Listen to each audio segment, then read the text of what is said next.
Good evening, everyone. I would like to call to order the December 9th, 2024 Lake Washington School Board meeting. Let the record reflect that 4 of our school board members are present this evening. 1 is excused. We also actually have 3 of our student representatives with us this evening. The board values public participation and engagement in the meetings of the board. Board meetings will continue to be live streamed on the LWSD website and are available for viewing following the conclusion. This evening we have Shira, who is going to be reading our land acknowledgement for us. Shira? The Board of Directors of Lake Washington School District acknowledges that our district is on the indigenous land of the Coast Salish peoples, who have reserved treaty rights on this land, including the Duwamish and the Snoqualmie Indian tribe. We thank these caretakers of this land who have lived here since time immemorial. We commit to continue collaborating with our Native community to teach the indigenous history of this land and these local tribes to all children of the district. We also commit to provide the best possible education for all children of Native descent who attend our schools. Thank you very much, Shira. I will now entertain a motion to approve the December 9th, 2024 agenda. So moved. Second. It has been moved by Director Stewart and seconded by Director Guthrie to approve the agenda as presented. All those in favor, please signify by voting aye. Aye. All those opposed? Hearing none, the motion carries. The first item on our agenda this evening is public comment. The Board of Directors of Lake Washington School District welcomes the public to the business meetings of the board and encourages community engagement.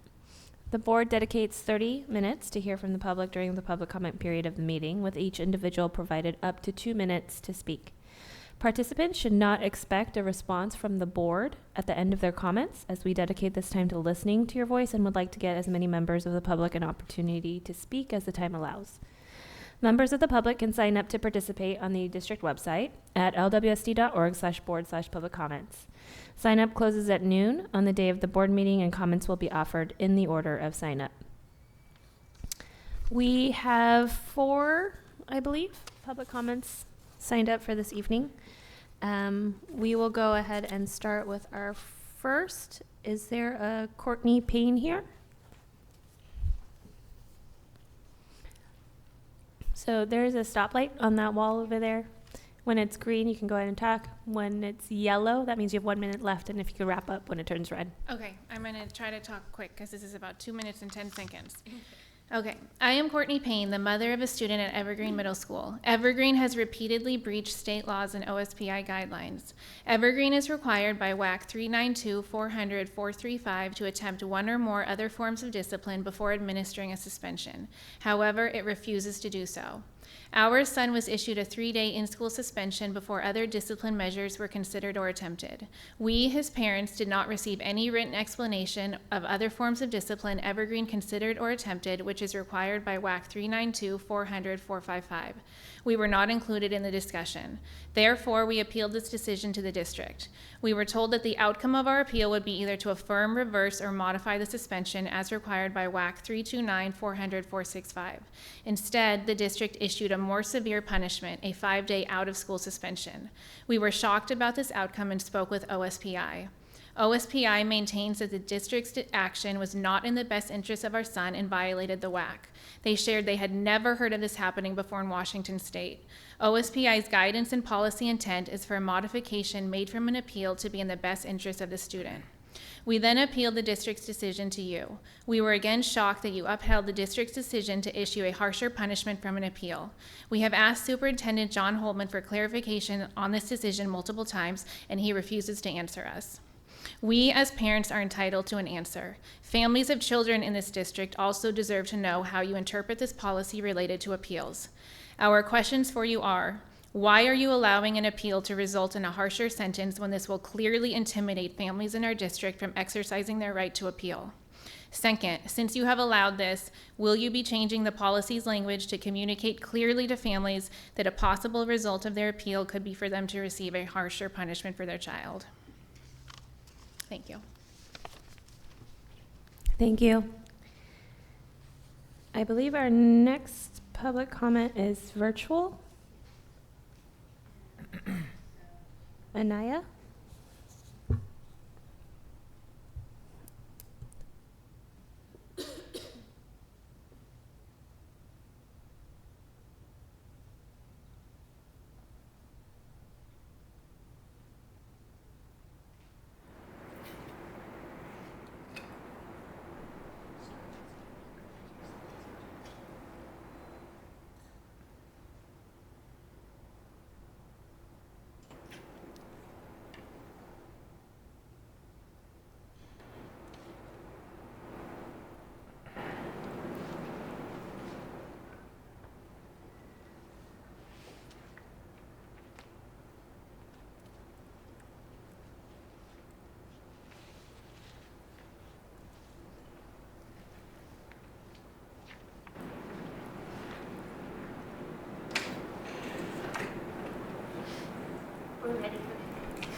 We're ready for the virtual commenter.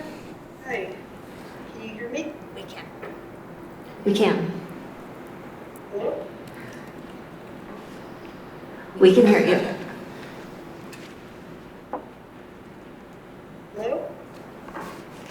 We can hear you. There might be a small delay, but you can go ahead and start speaking. Okay, great, thank you. So first of all, I want to thank the board. I think communities work best when there are community members acting for the best of their community, and I know you all put a lot of time into this, so thank you. Second one, I got a fortune cookie today that says, stand up for what you believe in, even if it's not popular. So with that fortune cookie, here we go. I was really excited when we moved to Washington about being in a school district that has high cap programs, and in as much as I can tell, the school district is in multiple ways violating the law and implementing the law on identification. First of all, the process is not clear. I still to this day do not understand why my daughter did not qualify. The written communication from the district says students typically in the 95th percentile and above are accepted. My daughter scored 98th percentile in math and is not offered Q5HC in math. She scored 95th and 99th percentile on reading. She is not offered K5HC in reading. The process is not clear. I've read the court documents, I've read the submission to OSCI, I've read the web pages, I've contacted the school district. Also, the law says that I'm not going to get to the 5 other ways that I think the law is violated, but the law talks about students having multiple domains, and as much as I can tell, Lake Washington School District has exactly one pathway for acceptance, and that is high scores on all the tests. The law requires support for protected classes, and as much as I can tell, standardized tests are used, and there's no pathway for non-standard children, like twice exceptional children, like the ones mentioned in the law, to have an alternate pathway for access. There's repeatedly, the law talks about low-income kids. The school district's process effectively amounts to a 1 to 2 year waiting period, which is going to be much harder on kids who are transient than it is on wealthier homeowning families. And using tests that are quite unlike what the student sees in the classroom is going to make it much easier for parents with resources to game the system and give their kids an edge up, which is really kind of necessary in a system where so few slots are available. And I think I'm out of my 2 minutes, so with respect to the board, I will stop. Thank you for hearing me out. Thank you very much. Next, we have Alex Lee.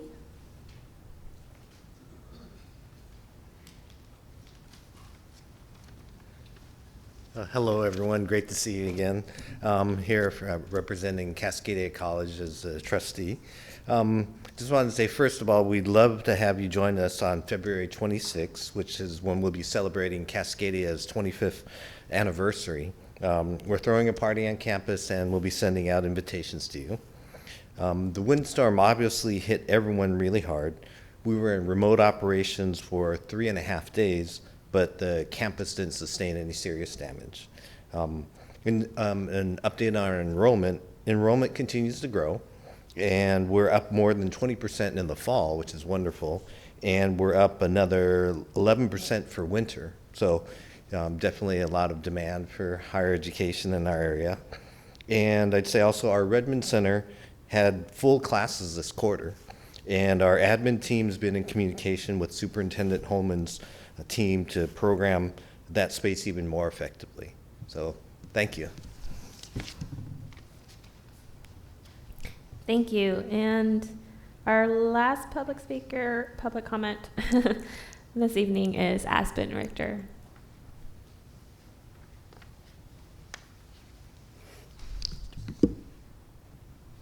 My name's Aspen Richter, parent of students at Alcott Elementary, Evergreen Middle School, and East Lake High School. I'm here tonight to share an experience and to extend an invitation, just personally from me. Saturday, there was a middle school band camp and concert at Evergreen Middle School, facilitated by students and staff from Inglewood Middle School and East Lake High School music programs. At the concert, student music leaders and drum majors in the East Lake High School bands gave short speeches to introduce various pieces. in front of hundreds of parents and band students anywhere from grade 4 to grade 12. High school student after student explained how much band means to them.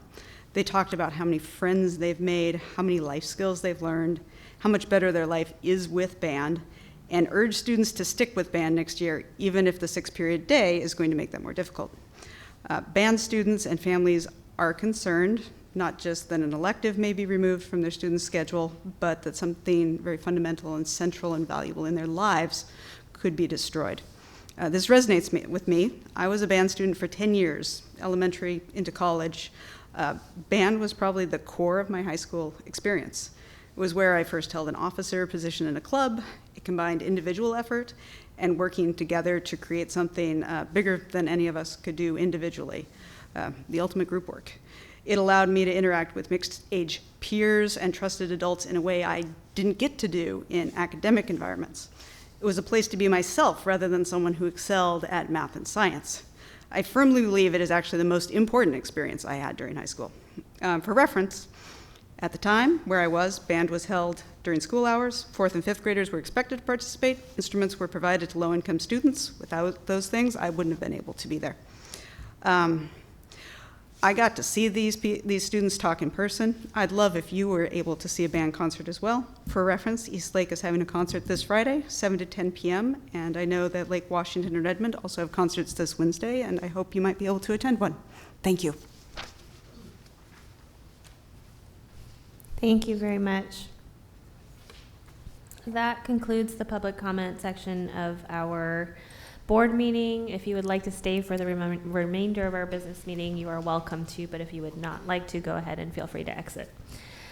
The next item on the agenda is the approval of the December 9th, 2024 consent agenda. I will now entertain a motion to approve the consent agenda. Move approval. Second. It has been moved by Director La Liberty and seconded by Director Stewart. Superintendent Holman, will you please poll the board? Yeah, absolutely. Director Stewart? Yes. Director La Liberty? Yes. Vice President Guthrie? Yes. And President Choi? Yes, motion carries. Superintendent Holman, will you please review the donations this evening? I will, and in the board's packet, you have over $115,000 in donations coming from the Ella Baker PTSA, the Muir Elementary PTSA, 2 anonymous donors in the packet, one to Environmental and Adventure School, one to Kamayakan Middle School, the Stella Scola PTO, and the Lake Washington Schools Foundation, all chipping in to make sure that just outstanding and excellent programs and supports continue. The donation from the foundation, want to point out that it provides support for our LINKS program. That's the volunteer program where primarily the Lunch Buddy program, where we match a positive adult with a student where they actually meet. It's about on a monthly basis or so. And it's a meaningful program on the Lake Washington Schools Foundation website. They actually have a video related to the Lunch Buddy program, and it just really speaks to the value that it provides. Yes, ideally for the student, but I can tell you the adults that participate in that program are extremely moved as well. So thank you to each of those donors for providing those resources. Thank you, Dr. Holman. This evening, our legislative representative is absent. Director Holman, do we have an update from We do, staff? and as Associate Superintendent Postumus is coming to the presentation station, I just want to just reference that we have continued to meet with our legislators for pre-legislative meetings. It's highly informative to really start to understand what our delegation is thinking about as we go into what I believe is one of the most impactful sessions that we will have been involved with for quite a while. And our entire delegation is well aware of the advocacy that school districts and state agencies are bringing forward related to what others are calling the big 3. I think they each individually are impactful, and so special education, transportation, and funding for material supplies and operating costs. And through the conversations, it's actually really enlightening to understand like how our legislators, both senators and representatives, are thinking about things like special education funding. We've heard comments like, well, we're not sure we can do any more for special education, or things like that. Associate Superintendent Posthumus will talk about some of the revenue outlook and what that means. And we continue to come back to education is the paramount duty listed in the Constitution of the state of Washington. And so it's been tremendously beneficial to have these meetings with our delegation, and also provided us the opportunity to put forward some of our interests as well as a district. So. Thank you very much. I just want to provide a few updates since the last meeting. Last Friday, Senator Mullet from Issaquah, along with representatives from OSPI and the Association for Learning Environments and the American Institute of Architects, visited STEM High School and Alcott Elementary. The visit was requested by WAMOA, the Washington Association of Maintenance and Operation Administrators, on behalf of Senator Mullet, who is a longtime member of the Senate Education Committee and capital budget writer on the Senate Ways and Means Committee. The Tesla visit was led by students who provided an overview of the program, 2 classroom stops before learning about the building's modular design and construction. The group was very interested in how the design impacted cost, timelines, and the environment. At Alcott Elementary, the group visited several classrooms, portables, and the cafeteria to better understand the current challenges and impacts of space restrictions and to learn about rebuilding plans that will allow for more flexibility. Questions from the group ranged from building logistics and materials to construction levy policy. Although Senator Mullet is retiring from the Senate, he is currently serving on Governor-elect Ferguson's transition team and expects to continue advising on the capital budget. So we were very glad to host him last week. The upcoming session, as Dr. Holman shared, it's the first year of the biennial budget, so the session will be a longer time period, starts at mid-January and runs through the end of April. The budget forecast currently predicts a 10 to 12 billion deficit. So, we've talked about revenue is increasing, but the expenditures expected also are increasing, which causes the deficit. So 10 to billion deficit over the next 4 years. And so the legislature may be looking for new revenue sources, which may be challenging to advance. And it may be challenging to advance new legislation that has costs associated with it. So one revenue option that we're hearing about related to schools could be increasing the levy lid, along with an adjustment to LEA. LEA is local effort assistance. That's the state portion of funding for those districts that have a lower assessed valuation and need that to equalize their levy support versus districts with a higher assessed valuation. Again, that state portion of the funding may be hard to fund. The legislators have begun pre-filing bills last week. Only a handful of education-related bills have dropped so far, touching on school security, chronic absenteeism, and student transportation. The LGO bill has not yet been pre-filed, but we expect it to. In addition to the legislators' work, the Washington Board of Education announced the Future Ready initiative to evaluate current graduation requirements and propose legislation for the 2027 session. The work officially begins in early 2025, and we will follow that process and will participate in opportunities to provide feedback. And there'll be a test at the end how many acronyms I use throughout that statement. So, all right. Thank you very much. The next item on our agenda this evening is a Human Resources Program update. Dr. Holman. Yes, and so I see in the audience we have a sleuth of human resource professionals here tonight to come present to the board. As you know, whenever we have a program update, it isn't the full scope and scale of the entire department, and so it's really narrowing in on either some of the large work items that the department has something of specific interest to the board, things like that. Well, tonight our human resources team is coming to provide really a kind of a very interesting presentation where we're talking about really the supports related to reduction in force, because we know that more than likely we will have a contraction in the number of overall staff that we have in the district. And so the team is going to provide an update related to how they're thinking about going through what we refer to it as the RIF process, reduction in force. Because it isn't just about notifying someone that they no longer have a job. We actually have the opportunity to do much more than that. And so the team's going to share about that. And while we're going through that, we still have a recruitment strategy that we need to maintain. So you think about kind of the cognitive dissonance of both of those as part of the presentation. It's with empathy and support that we want to make sure that we are managing and working with our staff, whether they're here, whether they're leaving, or whether they're coming. And so with that, I'll hand it over to Dr. Ross and her team. Thank you. Good evening. Good evening. Thank you so much for giving us the opportunity to be here. And as Dr. Holman said, our presentation this evening is a little different than the last 4 years that I've had the opportunity to lead the team. And I think of the concept of recruitment and the reduction in force process as bookends.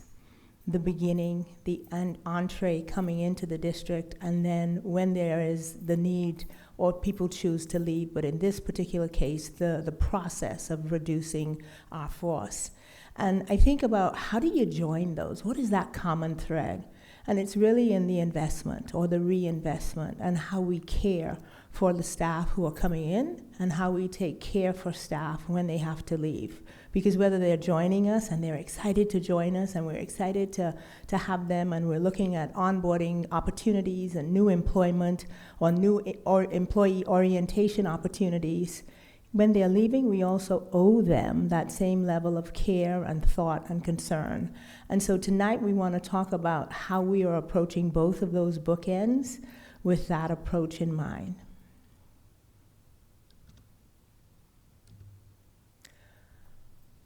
And I think, as always, whether you're in human resources, whether you're in business services, it's our student success that is at the core.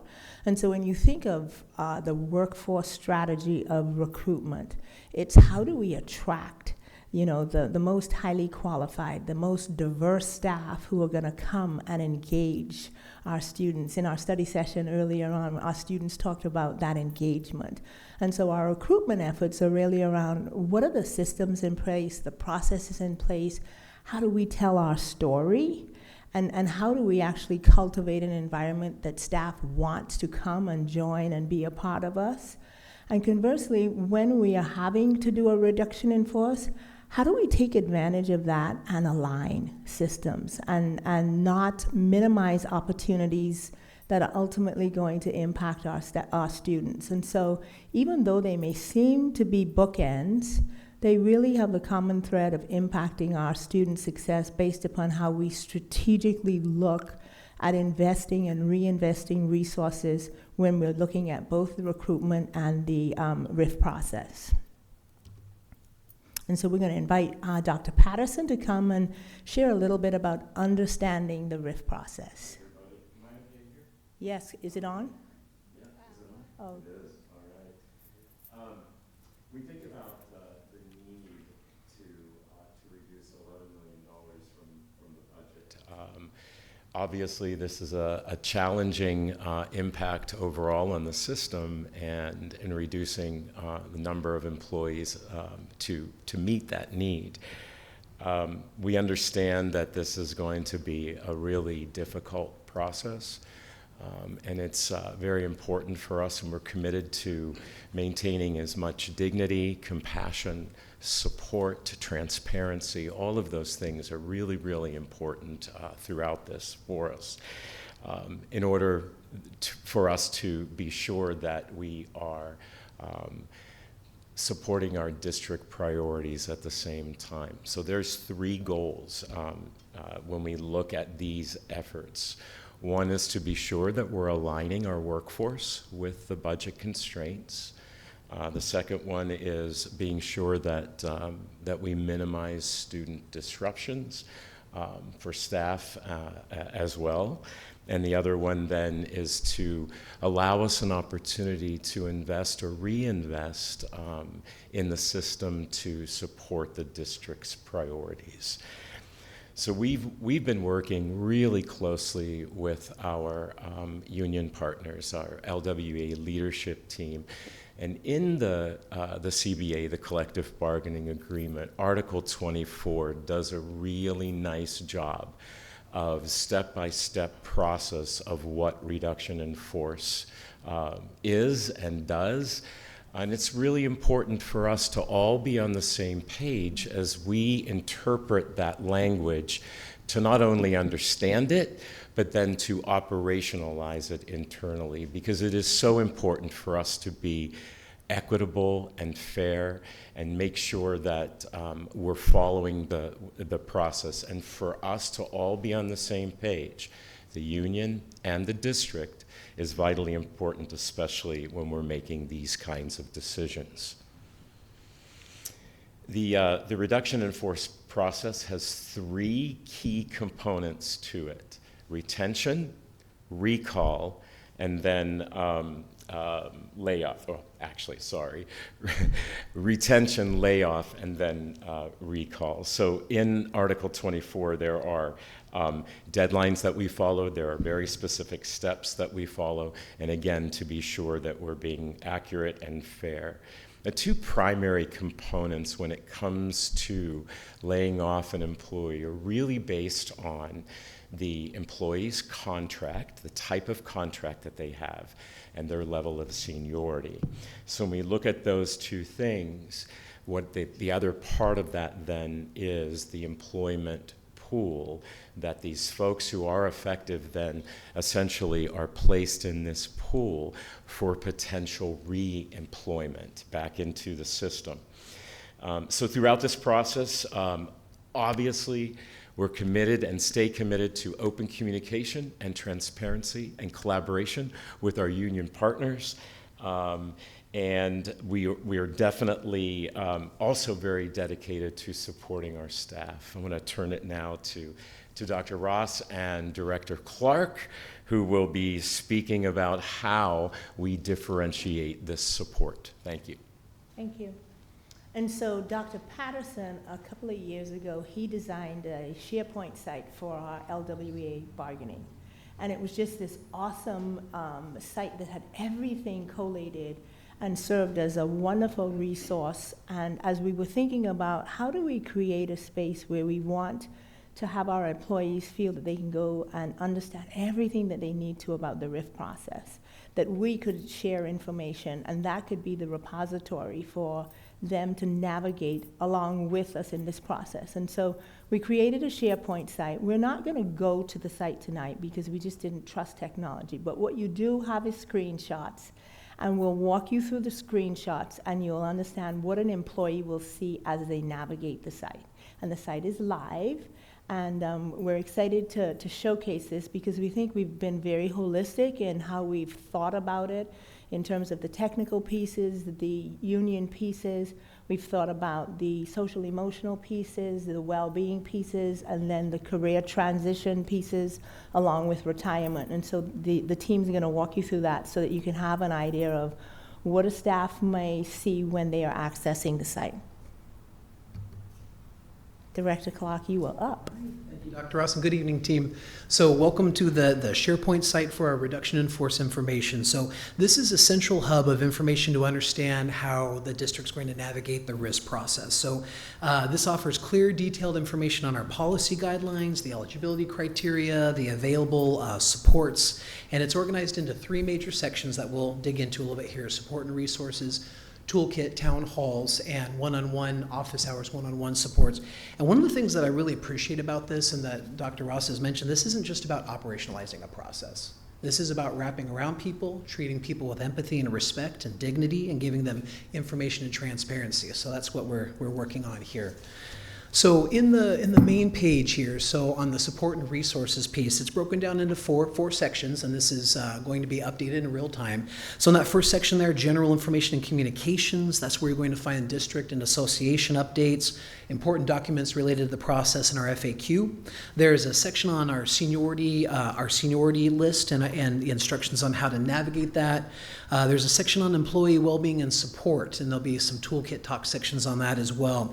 And some section that's really catered well by our talent colleagues on career transition and supports. So for folks who are maybe needing to navigate in a transition, some professional supports around that. In the support and resource section, the general information and communication, again, that's where we're going to put all of the communications from the district and our association partners, and especially importantly, that's where the FAQ will live. And so we've got a frequently asked question document that we develop collaboratively with our association partners. It's updated in real time, it's living and dynamic, and as questions continue to come in, we'll continue to update that document. Moving along here on the seniority page, that's where you'll find what we would call the seniority list or our seniority spreadsheet, and so that information has been shared with our employees, including information on Article 24, which outlines how seniority lanes are developed so that we can operationalize the process. That's live right now, and it's we can see people accessing that.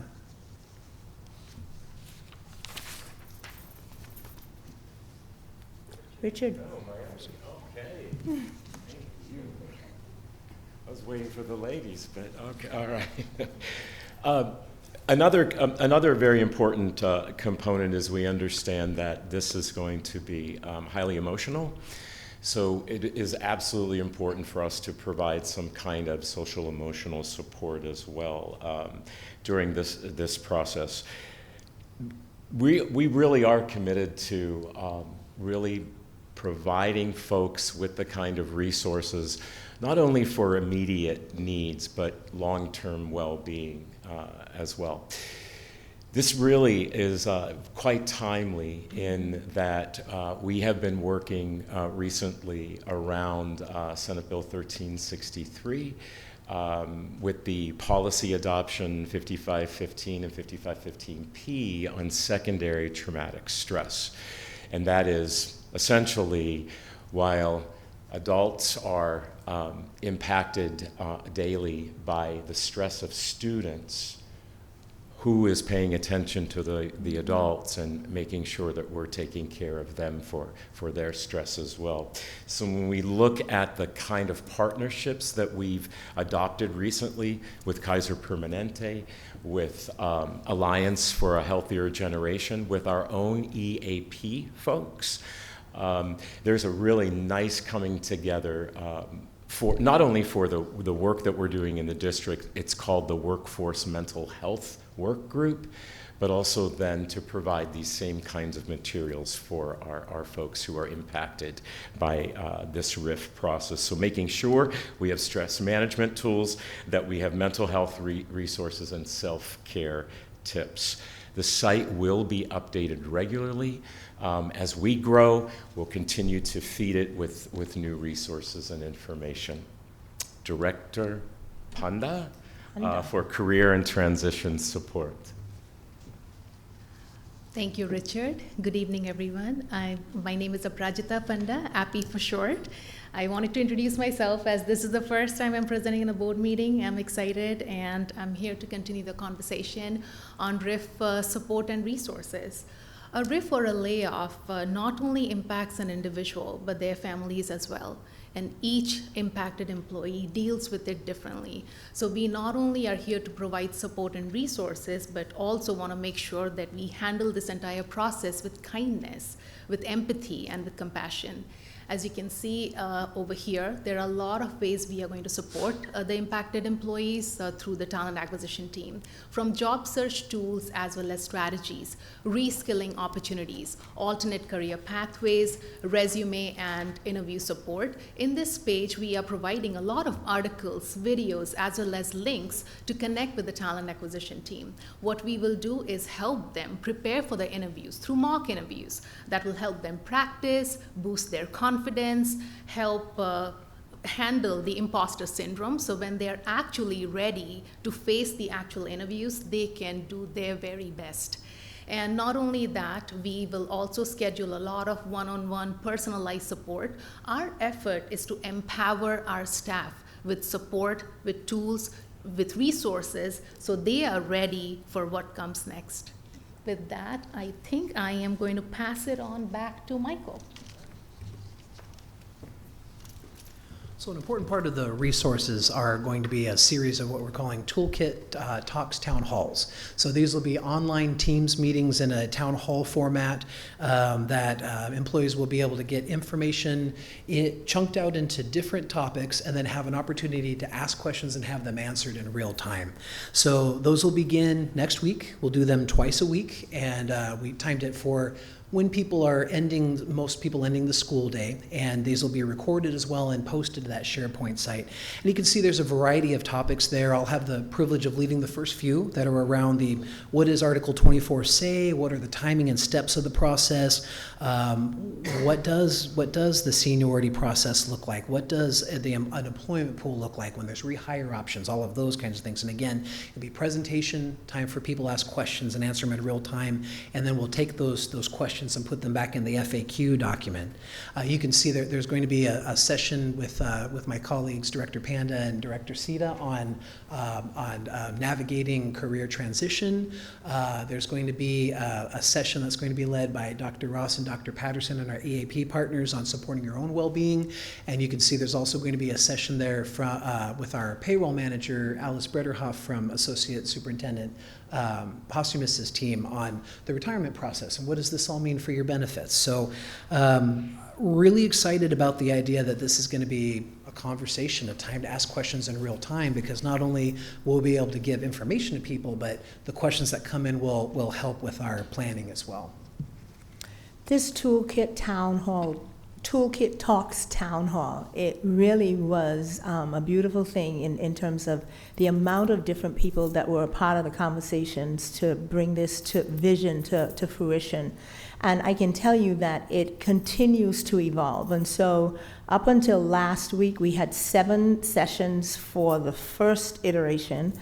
And we realized that we wanted to offer additional sessions as we got later into the spring and more decisions were finalized. And so we will have 3 sessions. The second session will begin in late February and run through March. And then the third session will begin April and run into May. And we're just wanting to be mindful of time and notification, and people will be at different places in the process. We will be at different places in the process, and so want to provide multiple opportunities for people to be able to engage. And we wanted something that, although it's not going to be face-to-face, but there's a face-to-face opportunity, we wanted it to not just be articles, videos. We have a lot of resources, but we knew the importance to what everybody has spoken to before, that human connection. And so wanting to be intentional about having purposeful, I'm hearing you guys from earlier in the study session, purposeful opportunities to engage that is timely, and just being thoughtful of, just to Dr. Patterson's point, the gravity of this situation, and being prepared to usher people through that. Director Michaels. So I'm here to speak about office hours, which are providing one-on-one sessions to staff to personalize their support to answer their individual questions about the RIF process. These sessions are provided to ensure staff are informed, supported, empowered in the process. They're 15-minute sessions. A Lake Washington School District member will provide expert guidance like topics like navigating the RIF process, understanding compensation, addressing unique situations, as well as exploring available options to help the staff member. And to book, they will be able to access the calendar links online, and they'll be able to pick a time slot, as well as specifying which expert they want to work with. And finally, it can be virtually or in person to help focus their support. So, and Director Sita. Good evening, everybody. Good to see you all again. Zakia Sita. And I get to do the transition. So you heard a lot about the process around how we're going to best support those impacted by the RIF process. So we're going to just shift focus on building the future together. And while RIF presents a significant challenge, our commitment to our people, as you have already heard, and our mission remains steadfast. And so, of course, we want to continue to recruit top talent, meet our district's evolving needs, and focus on 3 key priorities, which are going to be increasing diversity, promoting equity, and ensuring sustainability.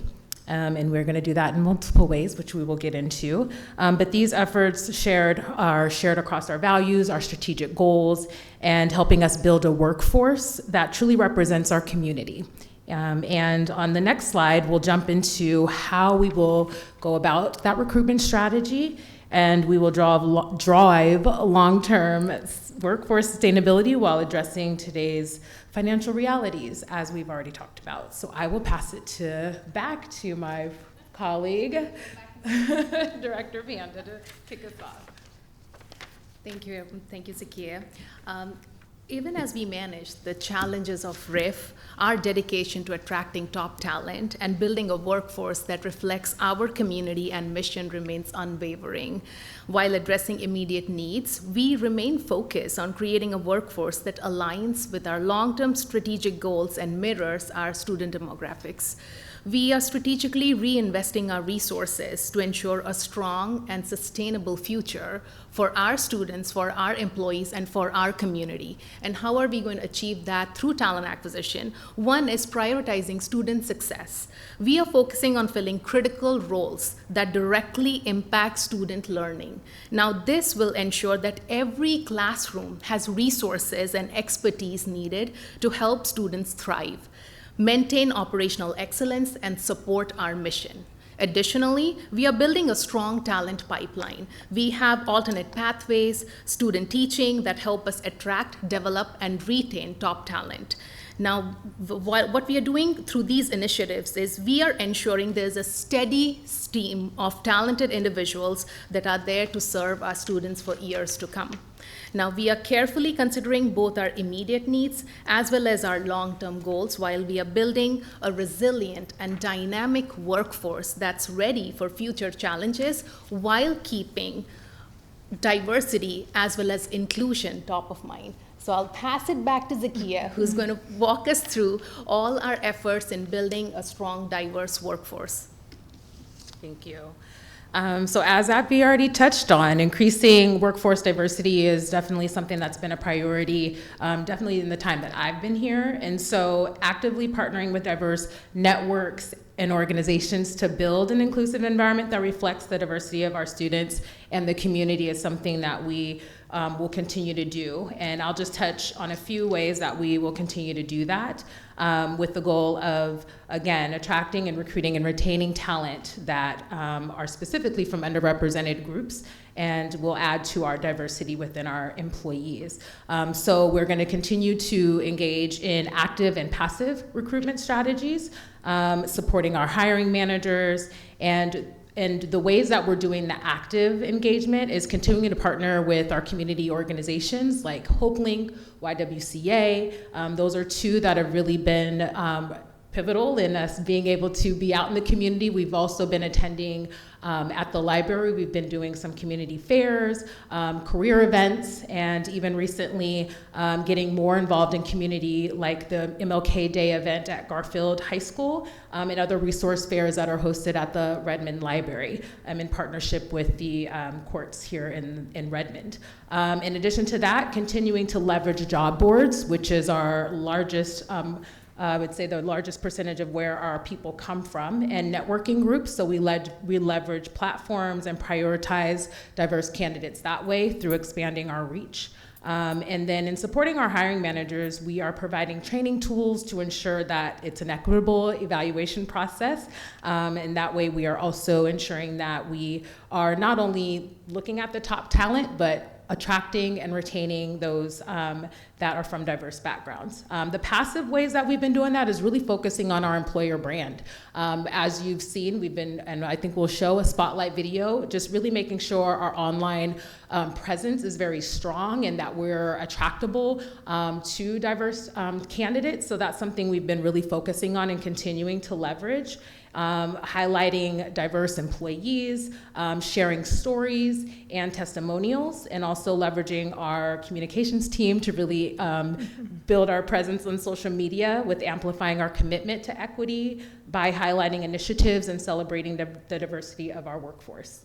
And again, continuing the community outreach and just being present. We found that to be really helpful and beneficial for folks to not only know us as a great district to send their students to, but as an employer of choice.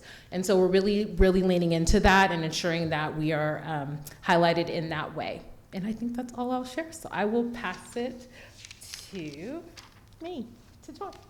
You know, as Zakia was sharing, I was thinking about how important it is to create systems to support our buildings and departments.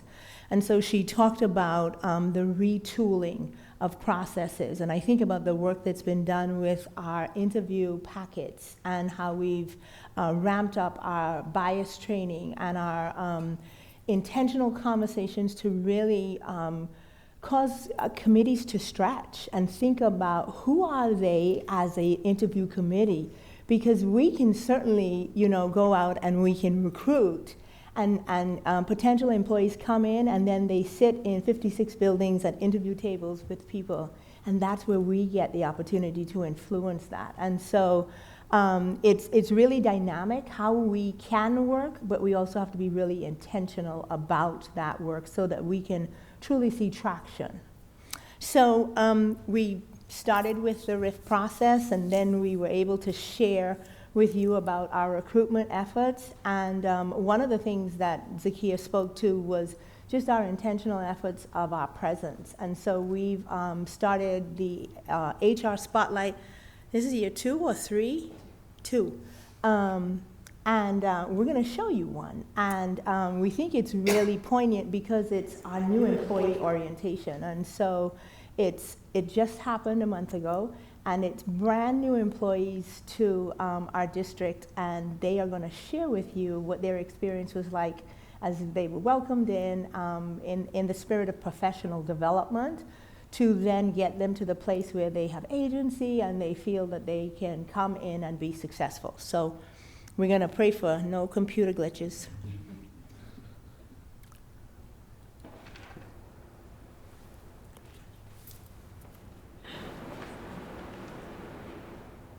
No. Okay. Oh, there you go. How do I do that? Where?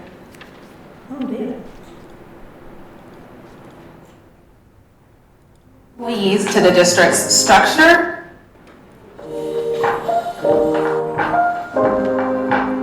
When we engage with empathy, respect, transparency. Lake Washington School District's new employee orientation is a comprehensive and welcoming event designed to acclimate new employees to the district's structure, vision, mission, and values through a lens of equity, diversity, and inclusion. That gives employees an opportunity to learn about the mission and values of the school district, as well as hopefully give them a sense of belonging. We've given time to discuss with each other the issues that were brought up, and I thought that was very helpful. The 3 categories are curiosity, empathy. Truly leaning into our new employee orientation goes beyond a mere introduction to policies and procedures, emphasizing the importance of belonging and understanding diverse perspectives within the workplace. I think that we focus so much on being the person that has the right opinion versus figuring out why our opinions differ. We're all one district, so if you have a question. Lake Washington School District's inclusive orientation ensures equitable access to resources and opportunities,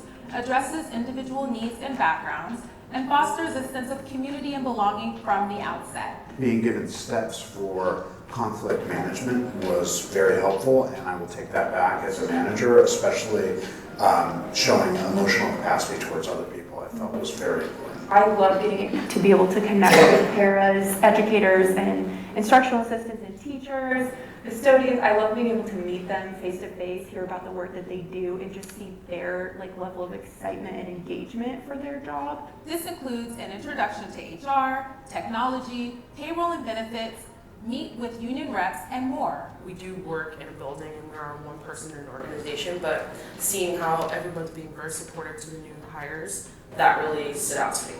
All while actively promoting a culture of inclusion and respect for all employees across the district. I get energized by seeing how excited new employees are about their role with the district. I'm always reminded about the importance of all of our mission, which is to support students in their learning and development.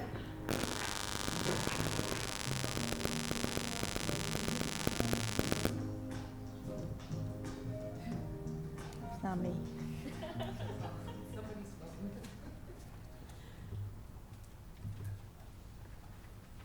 I'm trying, oh, well, I didn't want that. How do I get out of this? Can somebody make it go away? There we go. Okay. So as we get ready to close, I thought it was only appropriate to end with this image, and it's why we're here. And whether or not, we're talking about reduction in force or recruitment, it's all because of our responsibility to serve the 31,000 kids that we have and the kids that we will continue to have. And so as challenging as the RIF process is, and just the challenges that oftentimes are faced in school districts, we are equally as committed to create spaces and systems and processes to help people navigate successfully, whether they are joining us or, unfortunately, if they have to, whether they are leaving us. And so we thank you for the opportunity to share. We certainly would welcome any comments or questions, and just appreciate your time. Thank you very much. Are there any questions or comments? Director Guthrie. Thank you so much for the presentation and for all the work that you do, and working through this process that, as you've called out, is very emotional for everybody involved, including all of you. So thank you for working through that.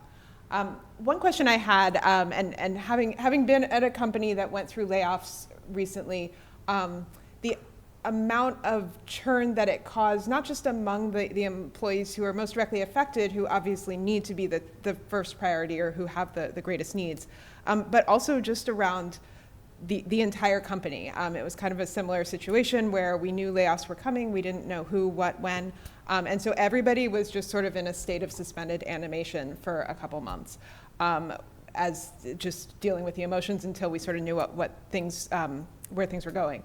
And thinking about our workforce and how they need to show up for our kids every day. And this is just a lot to put on anyone.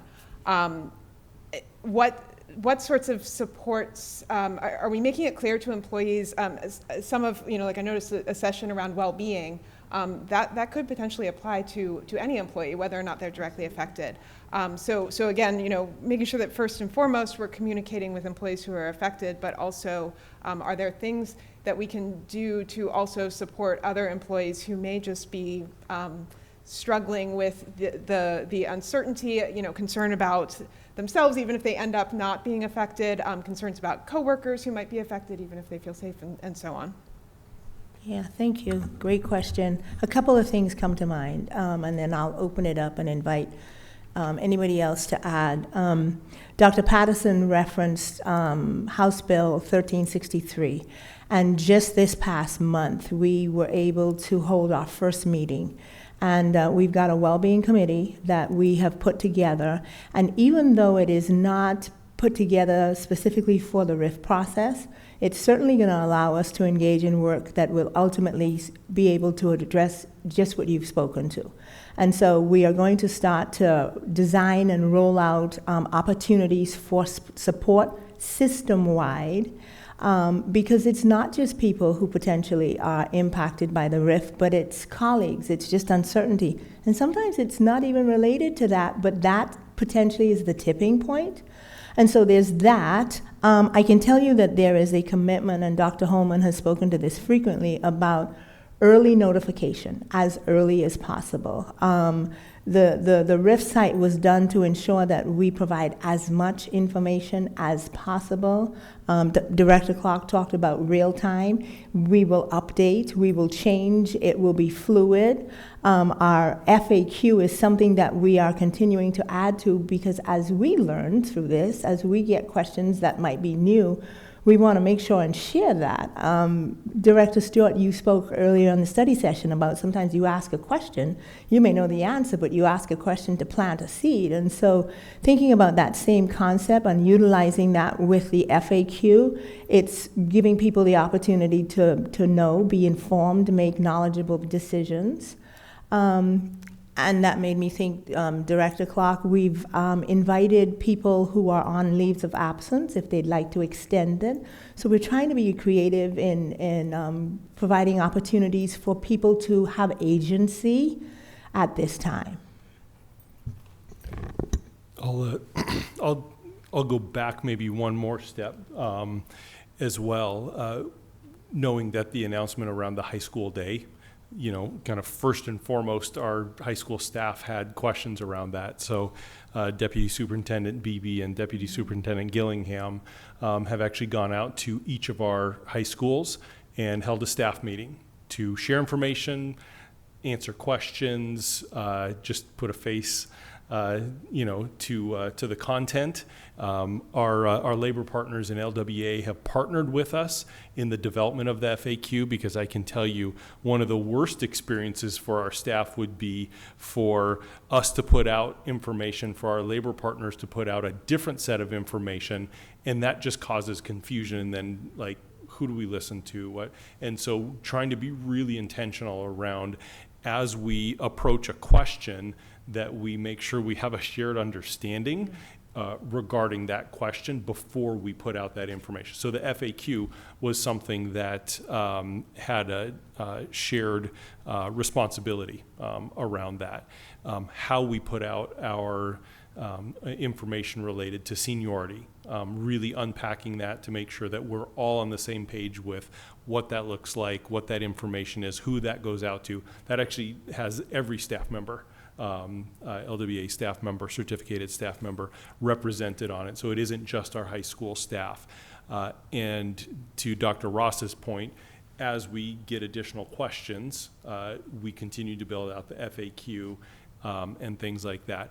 As other groups start to have questions, making sure that we provide that same level of support, be it for our administrators to be able to respond and answer questions, or us actually going out and spending time with the staff, depending on what the question and the degree to what it is. We also just completed a survey with our certificated staff that was co-developed between, I believe it was Deputy Superintendent Beebe was the primary author with LWA, and we put out, again, one survey.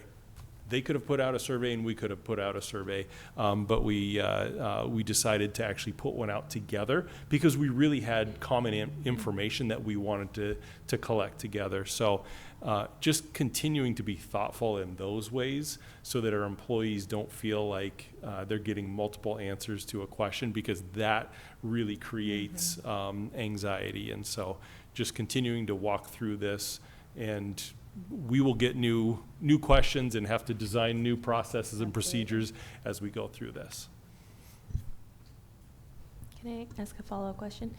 I appreciate that we've kind of focused this talk around our certificated staff and our LWA partners, and I'm curious what the impacts are with our classified staff, and is it the same strategy So as we continue to go through our budget process, if we get to a point where we would be looking at a RIF for our classified staff. So we have, I believe it's 4 specific classified contracts.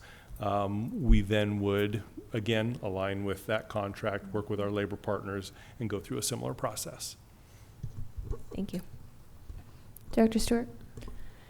As someone who's been right-sized, laid off, reapportioned, reprioritized, probably more than anybody on the board, I want to thank you for the emotional support you're offering to the people. People go deaf as soon as they hear you don't have a job again. Mm. And having the ability to go back and have those questions answered at a time when perhaps the deafness is starting to ease off a little bit is amazing. I can tell you that in my past, it was neither humane nor resourceful as when I was laid off. So thank you very much for that. Thank you. Any other questions, comments? Yes, James. This is more of a comment coming from a student, but I've had 3 teachers in the past year mention some sort of layoff or this transition to the 6-period day and how that's going to affect so many teachers. And I think listening to your presentation and how you're going to support them really answers, not some of the worries I had, but just some of the thoughts that came from having all these teachers bring it up, even if they weren't directly bring it up for the class to get pity or something like that. But if it just came in the discussion, and I just wanted to thank you guys as well. Thank you. I had one question. I also want to say thank you. I'm excited. I appreciate the effort that's gone into this platform, and I'm excited to see how it's received.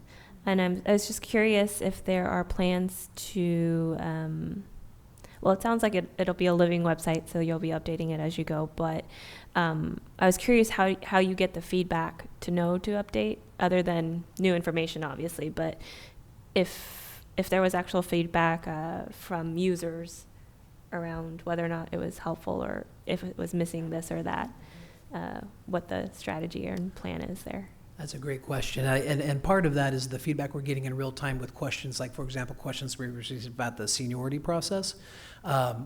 We're adding to the FAQ document from that. So as these questions come in real time, we just keep expanding it. And again, it just helps inform the planning process, so that knowing what people's questions are. But having that, and then also for the toolkit talks for the end of December and beginning of January, folks will have time twice a week, every week, to jump on and ask those questions in real time.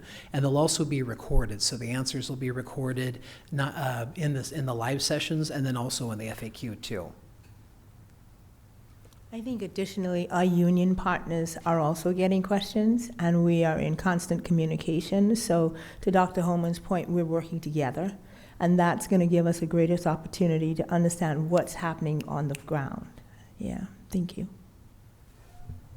Thank you very much. I think that is all the questions. Thank you so much for staying late and presenting.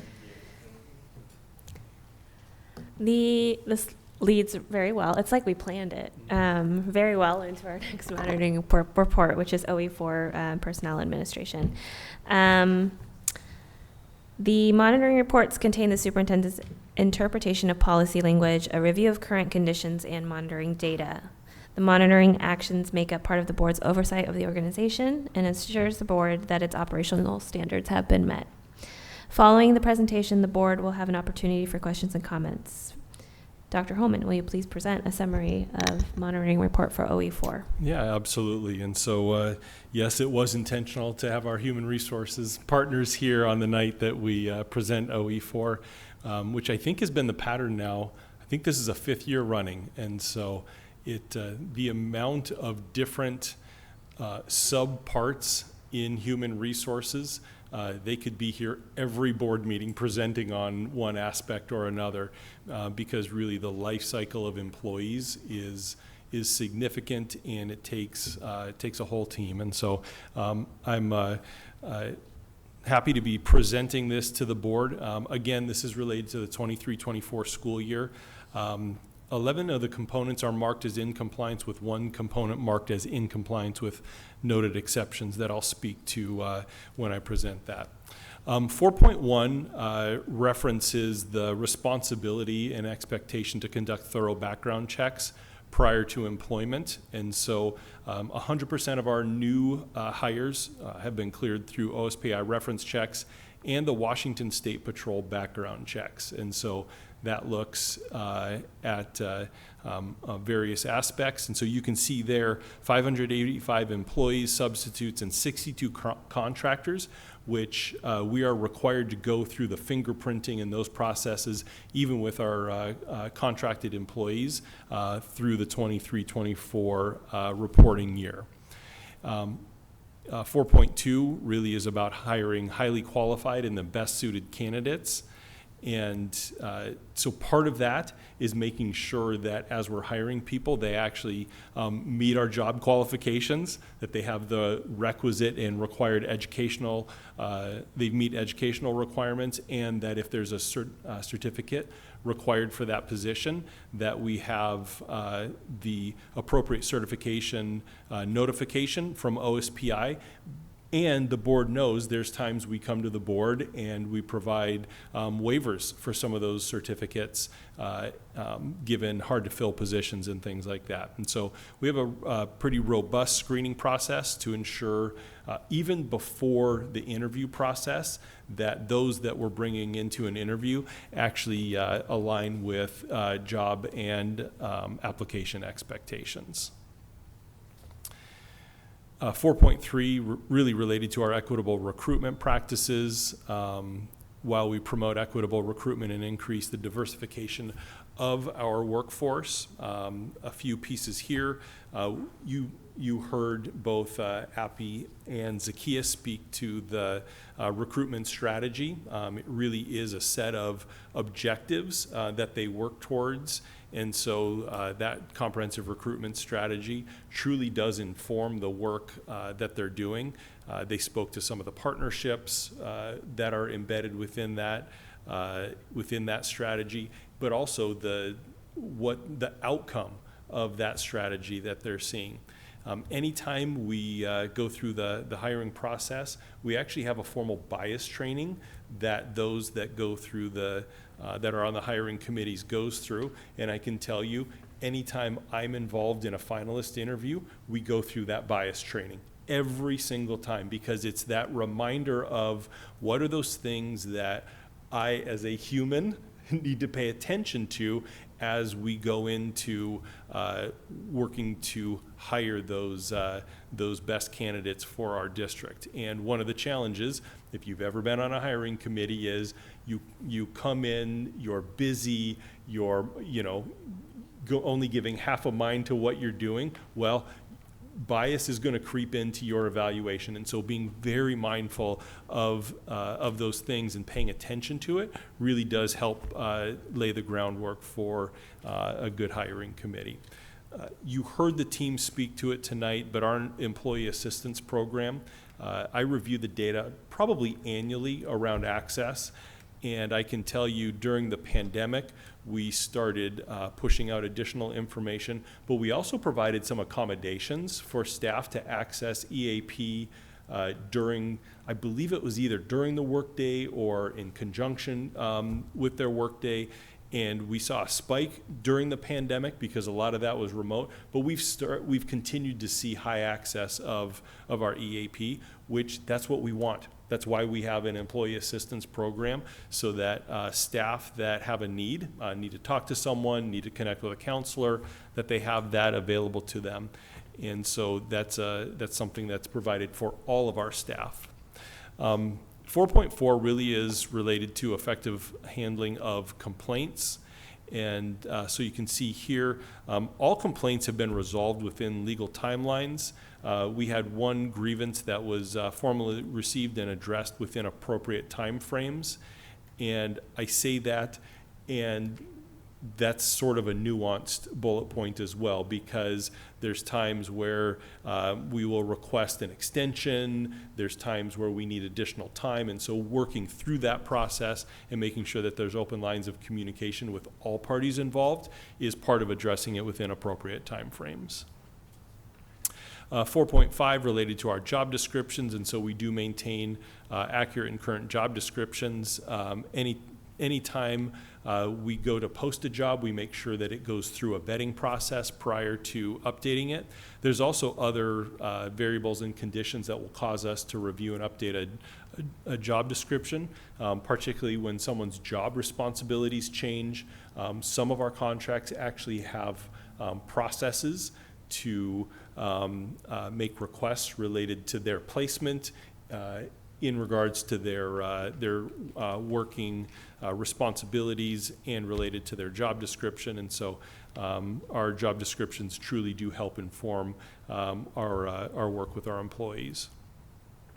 4.6 is related to protecting confidentiality. You can see here, this is the one area that's in compliance with noted exceptions.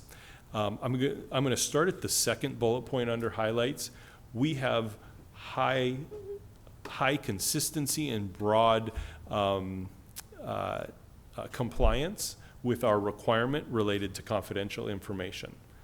And now I'll go back to the first bullet point.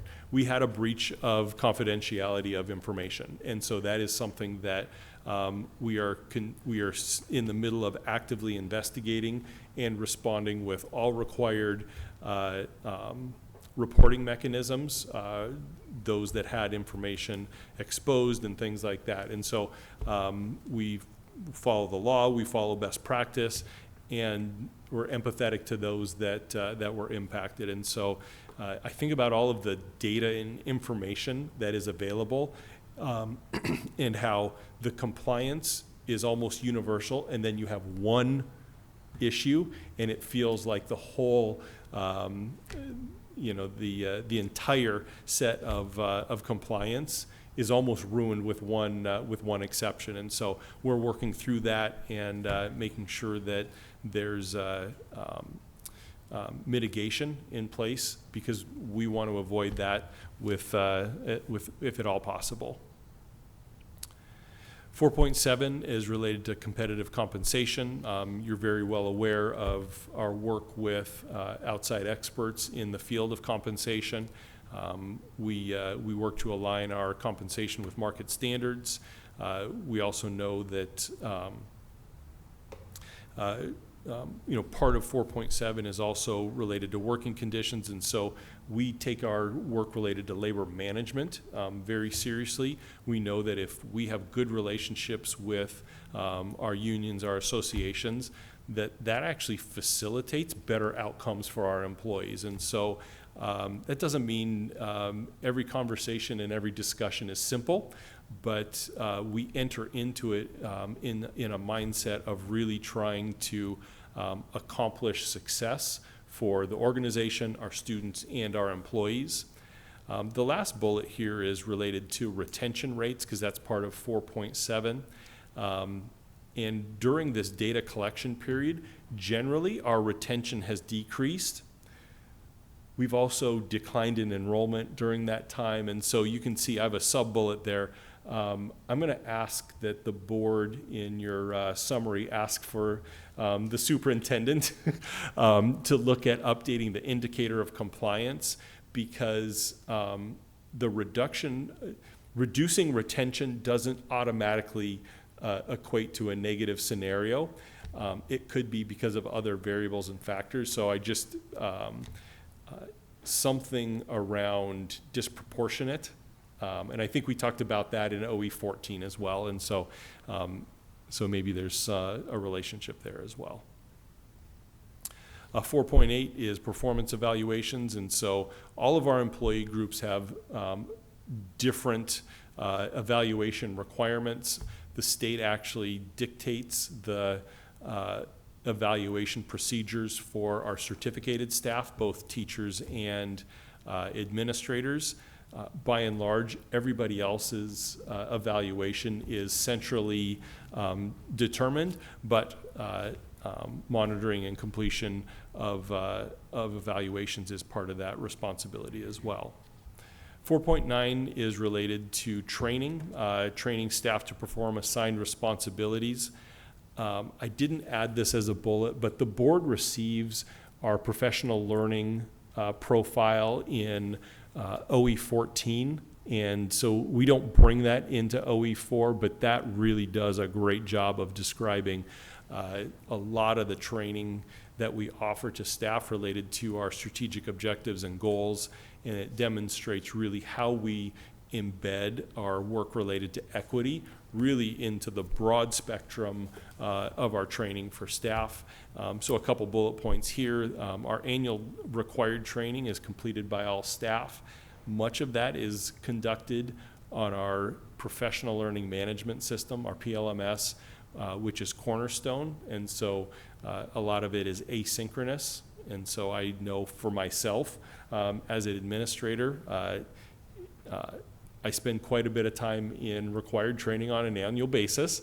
But really what that does is it's that reminder of some of those duties and responsibilities. It's going back through various policies and laws. There are some laws, some areas that are required by law to have annual training. Some are just best practice to have as part of our required training.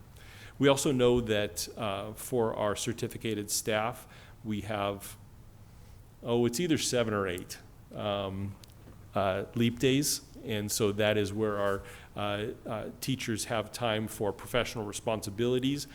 We also have district-directed and building-directed trainings that happen on those days as well. 5 of those days are before the school year starts, and 3 of the days are embedded throughout the year as full-day release for students. 410 is related to a supportive organizational culture. 2 pieces here. Overall, the staff climate survey data that's reported in OE4, I would say it's neutral-ish. There was one piece that kind of jumped out at me, and that was in the 2024 staff climate survey. And this version of the staff climate survey had only been given twice, and so there's only 2 data points to evaluate. But there was a 6% decline in favorable responses to the idea of the overall district culture as one of courtesy and respect. And so it just caught my eye. It's something I'm going to pay attention to again this year as we go through the staff climate survey. I think some other elements reported for the board is just the ongoing nature of our diversity and inclusion initiatives and how they are continuing to play out. 411 is related to inclusive decision-making. Again, there's high participation in district committees and advisory groups. We have our annual strategic work surveys that provide input. Some of the committees that staff participate on, budget and facility advisory, the strategic profile committees last year, high school day, K-8 highly capable, our instructional materials committee, inclusionary advisory, and curriculum adoption. And just that's a list. I'm sure there's others, but as we've continued to do our committee work, being thoughtful around the stakeholders that are represented within that committee is really important. 412 is related to retaliation for complaints, and there were no complaints of retaliation reported during the 23-24 school year, and our policies and procedures have that language related to retaliation when there is a report related to it. And so that's the conclusion of my report to the board. It is presented as in compliance with noted exceptions. Thank you very much, Dr. Holman. Are there any questions or clarifications in regard to the information presented for OE4? Director Guthrie. One question, a quick question on 4.4. That is specifically related to employment-related complaints and concerns. Is that correct? Yes, it is. Yeah, because it's actually like it's kind of an assumption that can be made since it is in this policy and so on. But I'm just wondering if there's maybe some clarity there, just to if somebody happened to be browsing through this and was confused about whether that's broader complaints and concerns. And I had, so down in 4.8, talking about evaluation, and the Danielson framework is called out, and the board's had a lot of work around that. Or as we've been going through OE10, we've learned quite a bit about what's in there and how that works, or at least the aspects that are relevant to OE10. The AWSP leadership framework, I know you just called it out in the study session, is that some of the things around the culture of safety and so on came from that. But I'm curious to learn more about that, how we're evaluating our principals, because that seems to be, I think of principals as sort of the key person to translate from the board and from central office staff down to the actual day-to-day experience of teachers and students.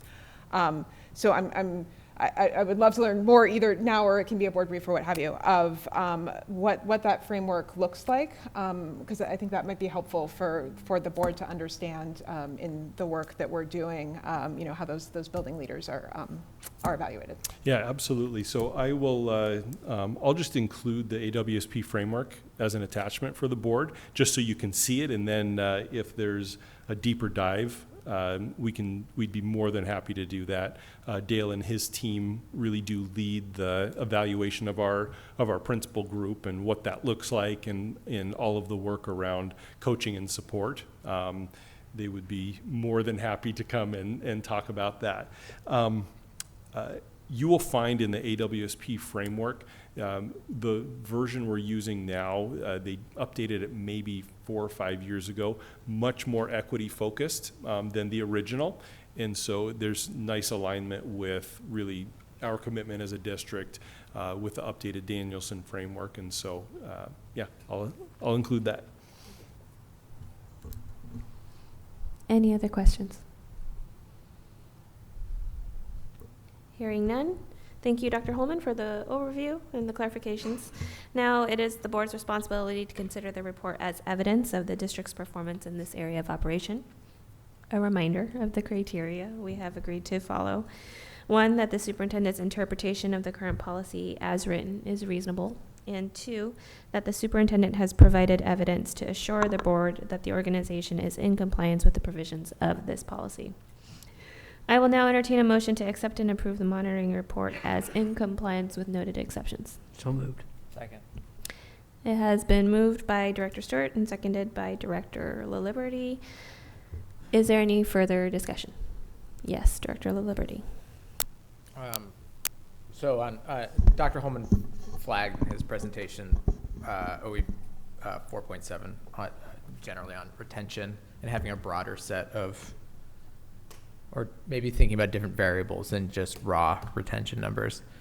And Dr. Holman, you're also correct. Then when we monitored OE 14 this year, for one of the indicators there, we asked for similarly a broader, well, not just, actually there we were a little more prescriptive. We asked for propose a revised indicator for 14.2 to measure compliance by monitoring decreasing proportionality in the retention of diverse staff. So I think for this, that could also be an indicator as well. But after you brought that up, I was sort of reflecting, and so OE 14 is focused on, is focused specifically on the equity component of it, whereas I think what we're trying to capture with OE 4 is broader. I mean, it is retention across the system, not for staffing reasons, not as much directly at. So anyway, I say that, so I think that I wouldn't want to limit the direction the board provides to just thinking about disproportionality as an indicator. But I do think, yes, I agree, thinking about other variables of how to think about, are we achieving the retention than just the raw retention numbers in a time that we know there will be declining retention. And I don't know the answer.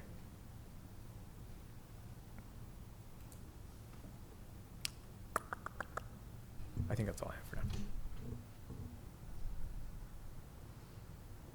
Director Guthrie, did you have anything? No, just making sure.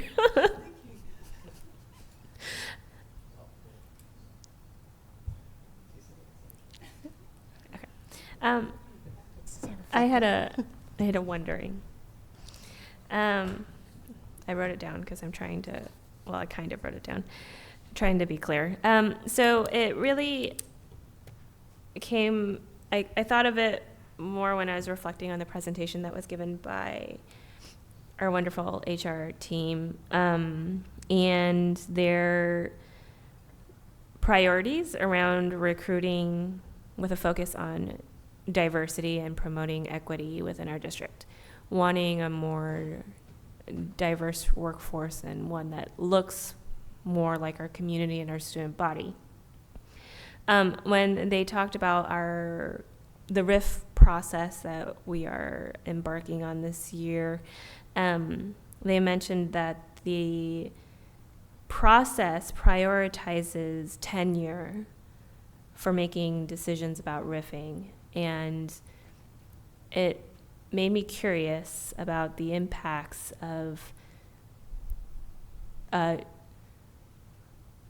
more recent emphasis on recruiting a diverse workforce, but then going through a RIF process that will most likely select our newest staff to be RIFed. And so I'm curious if, one, we've looked at data or if we have any data around what happens to the diversity of our teachers, the population, pre and post a RIF process. And then two, has there been any conversations with our labor partners around this tension for our recruitment priorities, but then how we go about RIFing?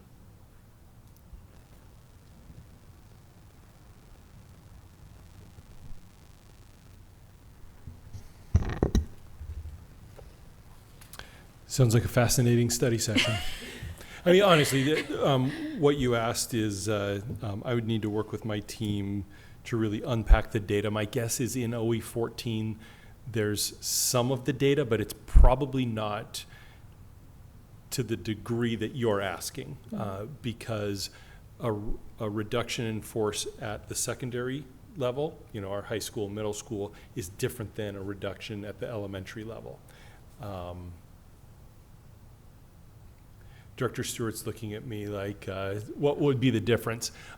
It's certification for what you teach. Typically, as an elementary teacher, you're endorsed to teach K, I'm a K-8 endorsed teacher. And so that means technically I could teach any of those grades. And so, reduction and seniority and things like that looks different at the elementary, and that's some of the nuances we have to work through with secondary right now. So getting down to actually answer that question about pre and post and impacts, we'd have to unpack the data a little bit more. Yeah, and that's not something that in terms of the data, it can even be a future out post this RIF process that we will probably be going through. But really, I guess, and maybe it is a study session or a discussion, but I'm curious how we navigate the contradictory nature of a recruitment strategy that is very much in conflict with how we RIF. Anyone else? Director La Liberty.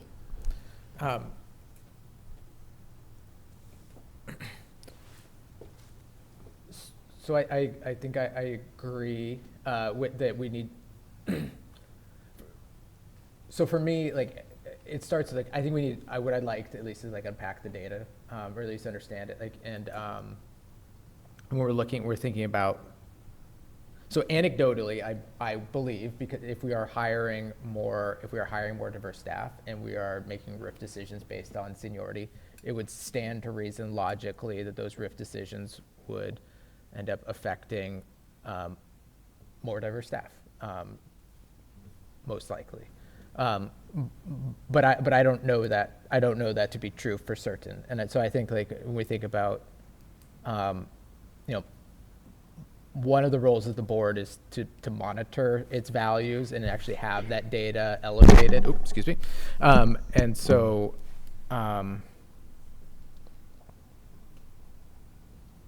where the leap, I'm wondering, so we're talking about this right now in the context of a monitoring report. And what I'm wondering is, do I want, as a board member, like that to be an indicator, that level of data to be an indicator in future monitoring? That, not that there's a certain level of compliance required, but that it is reported out, disaggregated data for what RIF decisions do. I'm not certain. I think it probably starts, I want to actually see what that looks like and what that feels like. So I'm not willing to say that yet and to make that a part of the evaluation of the system, but I really appreciate Director Choi's comments around that and bringing that up.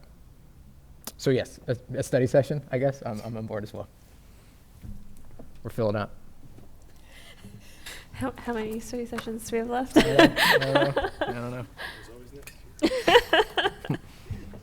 Any other discussion? Yes, Director Guthrie. Around retention, in addition to data, if we're looking at revising the indicators there, it might be helpful to have some sort of qualitative data as well around what are the efforts to retain.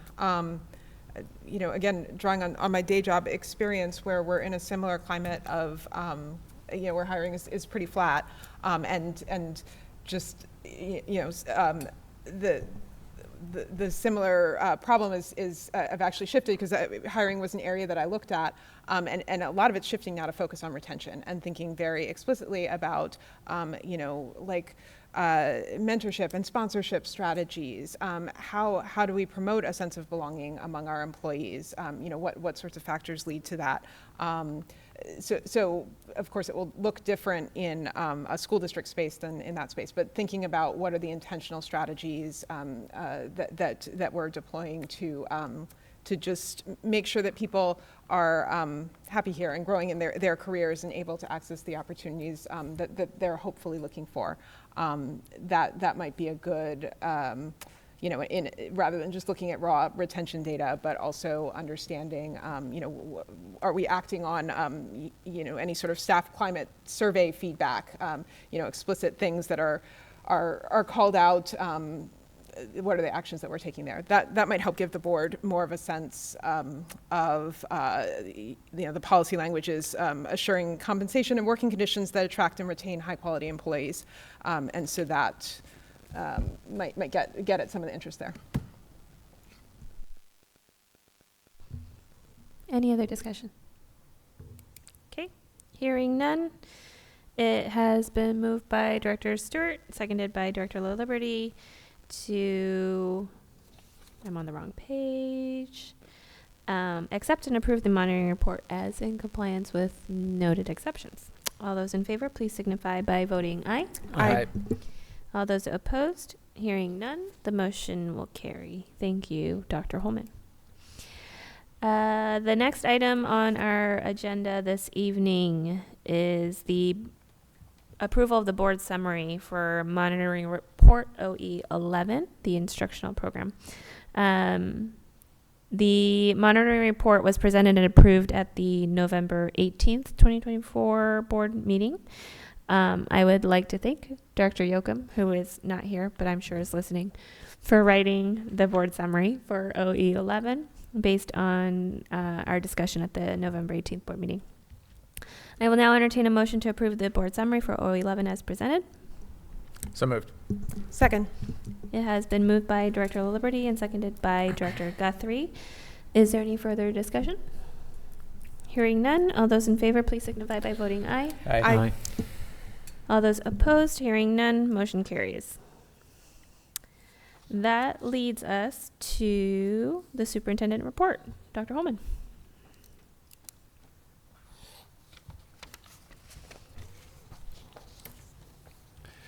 A couple weeks ago, our capital team sent an email and, celebrating that we submitted and we should be receiving our first reimbursement for our King County's aquatics grant in the first quarter of 2025.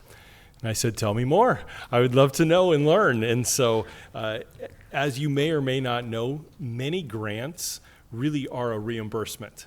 And so you have to front fund the project, and then you can submit for reimbursement. And so the King County Aquatics Grant is part of that type of program. And so that led me to say, well, can you tell me more in depth around phase 1 and phase 2 of the grant that we've received? Because not only is it important to understand how much we have to spend to then be able to reimburse, it's also important just to know procedurally what's being worked on.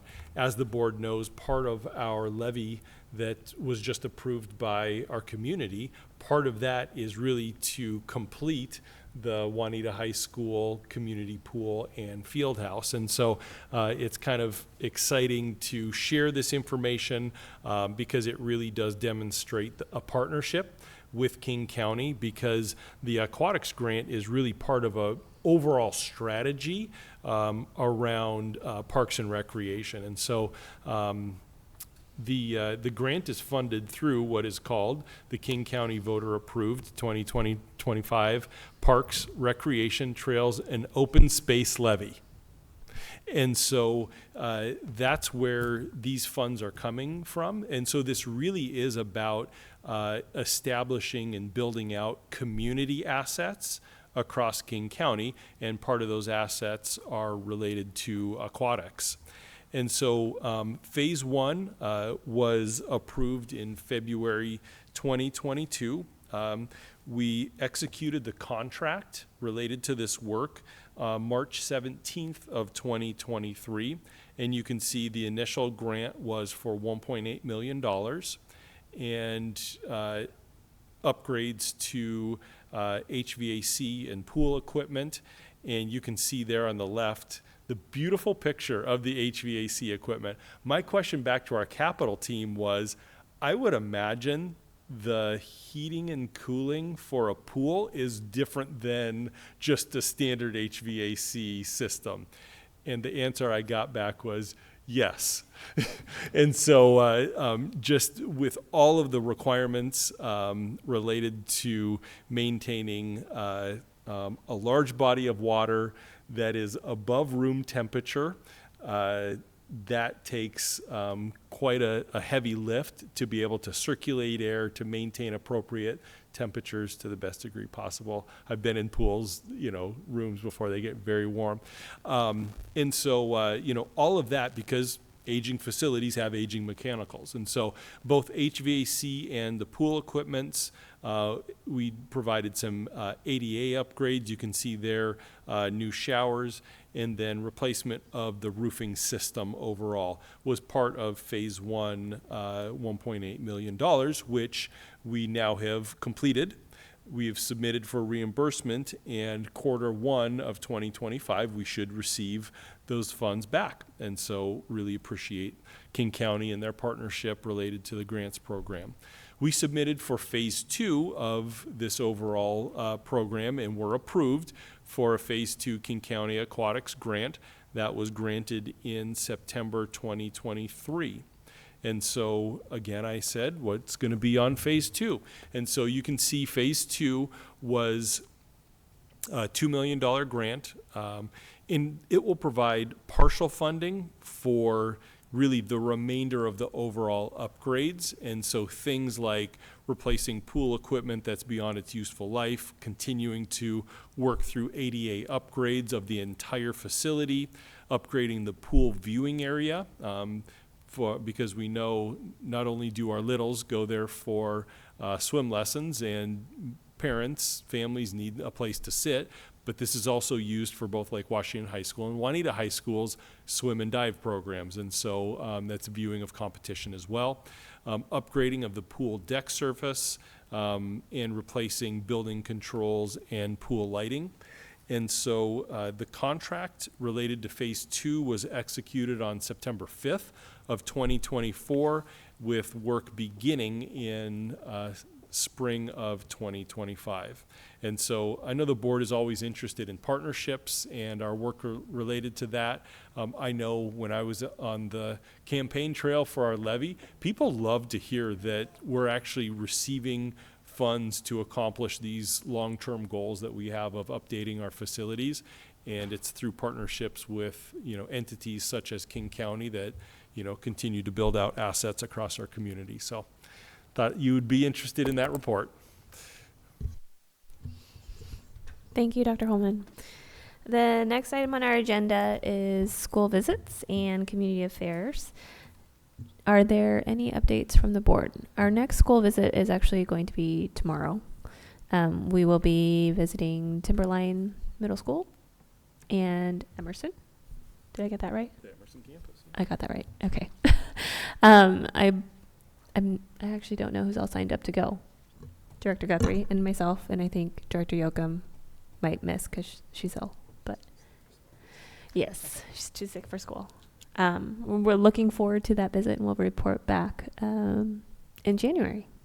Any other school or committee or community affairs updates? No? Okay, we can move on to committee updates. Any board members have any updates from any committee work that they've engaged in since our last board meeting? Director Guthrie. Yeah, I mentioned at the study session that we had the first session of Community Connectors. It was originally scheduled for November 20th, and that was not a great day to have that or to be doing really anything other than sitting in the dark. So it was moved out to last Monday. And I gave a little bit of an update at the study session, just in terms of some of the things that we talked about, but a great conversation with community members around safety. Got some updates of sort of how the discussions that we had last year as part of this group had flowed through, particularly to around the CRO program, the Community Resource Officer program, also called School Resource Officers, but we call them CROs here. There is now a standard operating procedures manual for CROs that is separate from the memorandum of understanding that's signed with the district, that the Community Connectors reviewed back in the spring. And there were some changes that were made to that manual just to better reflect the community's concerns and desires in terms of that interaction with CROs. So we reviewed that. And there's also another thing that's been ongoing with this group starting last school year and then continuing is the development of a dashboard that outlines CRO activity on our campuses. Right now, that is like super internal only. We at these meetings, a lot of times we just look at the most recent printouts and sort of talk about that. But we spent a fair bit of time going through that, understanding what the data was, and providing feedback. It's evolved quite a bit, again, based on the feedback from this group. So that was great to see. And as I mentioned, we had a bit of a side conversation too, no side conversation, but around what does school safety mean to the individuals in that group? And there were differing perspectives, differing opinions, as you can imagine, which was just great for me to listen to, especially in the context of our work around OE10 and the learning environment, and really thinking about, what does the current policy language talks about a welcoming and safe school environment, and as we've seen, the updated language is a little bit different, but I think that interest of the board is still very much there. Of balancing those two things, because sometimes you can do things that are maybe more safe, but make the environment less welcoming. And so that was a great conversation to hear. So as always, I love working with that very diverse group of community members and staff members, and thank them for having me. Thank you very much. Anyone else? Okay. I will just add a plug. We did go to our annual WASDA conference in November. We were fortunate to have 3 of our student school board reps attend with us. And we have, if you will look under the library on board docs, there is the posted notes from the sessions that we all attended. A lot of us attended different sessions, and so I would encourage any and all board members as well as student reps to go through and read through the session notes that people wrote on the sessions that we attended at the conference for some additional learning if you weren't able to attend. The board will plan to meet next on, that's not right,